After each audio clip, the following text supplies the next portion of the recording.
Good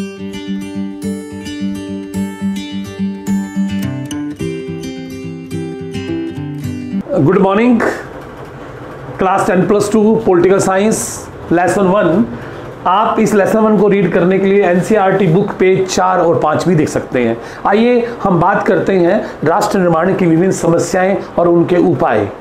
राष्ट्र निर्माण एक ऐसी भावना होती है जब सभी व्यक्ति अखंडता एकता के सूत्र में बंधे होते हैं, पर राष्ट्र निर्माण में कुछ समस्याएं आती हैं और समस्या और उपाय उन दोनों का हम इकट्ठा अध्ययन करेंगे ताकि आप दो क्वेश्चन डेवलप कर सकें, राष्ट्र निर्माण की समस्याएं और राष्ट्र निर्माण की समस्याओं के उपाय या समाधान। आइए सबसे पहले सामाजिक असमानता। जब समाज के विभिन्न वर्गों में असमानता होगी, अंतर होगा, वर्ग भेद होगा, किसी भी आधार पर, वो जाति के आधार पर हो सकता है, धर्म के आधार पर हो सकता है, धन के आधार पर हो सकता है, ये जो अंतर होगा, सामाजिक असमानता राष्ट्र निर्माण की भावना को प्रभावित करती है और राष्ट्र में एकता स्थापित नहीं होने देती। दूसरी बात करेंगे हम समस्या की। किसी भी व्यक्ति की कोई भी समस्या हो, वो सामाजिक हो, आर्थिक हो या प्रशासनिक हो, अगर उसे प्राथमिक स्तर पर हल किया जाएगा तो राष्ट्रीयता की भावना उस व्यक्ति में विकसित होगी, वरना समस्या एक रुकावट होगी। आइए सांप्रदायिकता।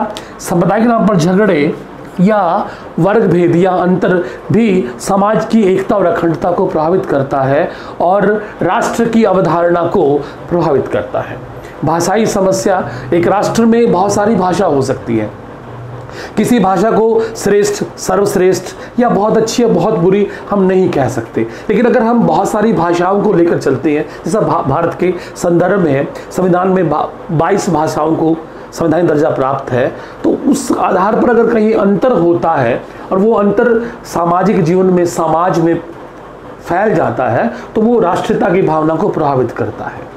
आइए आर्थिक असमानता। अगर उच्च वर्ग, निम्न वर्ग या वर्ग मतलब अमीर और गरीब के बीच में अधिक खाई है, तो वो भी राष्ट्रीयता की भावना को प्रभावित करती है। कहीं ना कहीं लोगों के जीवन में, सामाजिक जीवन में अंतर आता है। इसके साथ साथ संकीर्ण भावना। जब एक व्यक्ति अपनी धर्म, अपनी जाति, अपनी भाषा या कुछ विशेष तरह की चीज़ों को लेकर चलते हैं, तो लगता है कि भाई कहीं ना कहीं समाज में सामाजिक विषमता, सामाजिक अंतर बढ़ रहा है।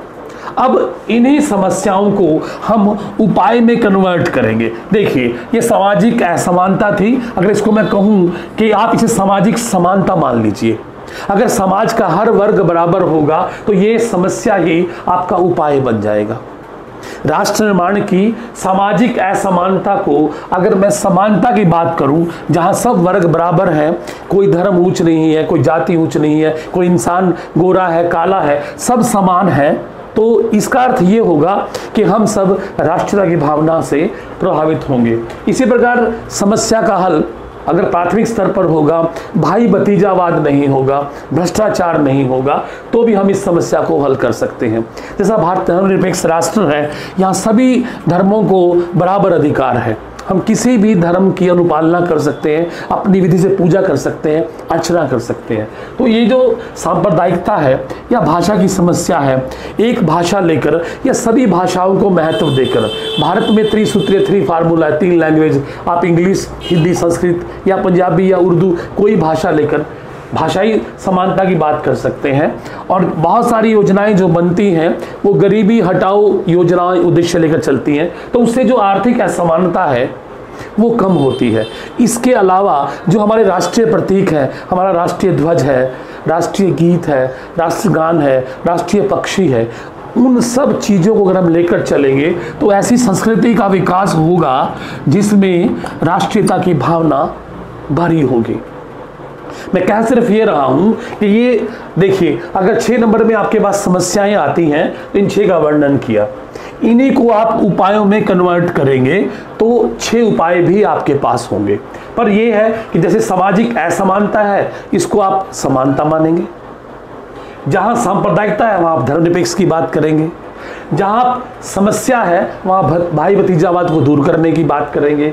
इसके अलावा जहां आर्थिक असमानता है, हमारी सरकार, भारत सरकार, हरियाणा सरकार, सभी राज्य की सरकारें योजनाएं बनाती हैं जिससे कि गरीबी हटे और समाज में जो अंतर है वो कम हो।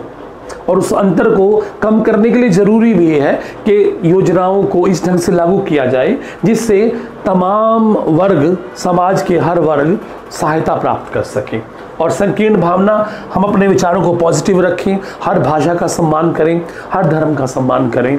उम्मीद है आपको ये चीज़ क्लियर हुई होगी। अगर ज़्यादा क्लियर आपको और क्लियर करनी है तो आप NCERT की बुक पेज 4 और 5 पढ़ें।